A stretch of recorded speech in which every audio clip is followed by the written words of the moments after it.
Before we implement our new Mo, a brief aside. We've talked a lot about how functions can encode objects.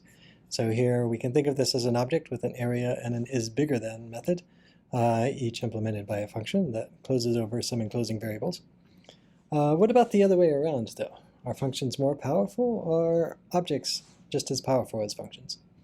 And it turns out the latter. Objects are just as powerful as functions.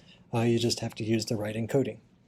So here is an example of a function being applied to the argument 5. And with objects, we can write something effectively the same by creating an object that has a call method. So a call method is working very much like a function here, where the call method takes an argument and in this case just returns it, just like this function returns its argument.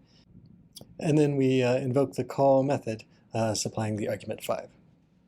So when you have just a simple function like this that's not nested in anything else, then that's straightforward.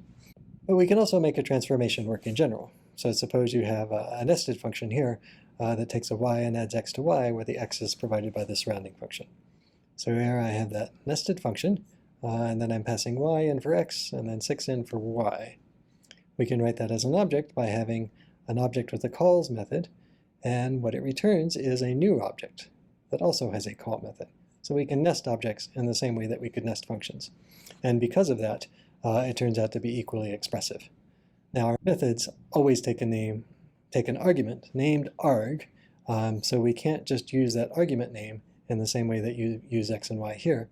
But every time we introduce a new object layer, we can introduce the same name that we used to use for a variable name as a field name instead, and that way we can always get to these surrounding variable names. So in short, it turns out objects as we have them set up for Mo and functions as we used to have them set up for Mo are equally expressive because you can encode one in the other or vice versa.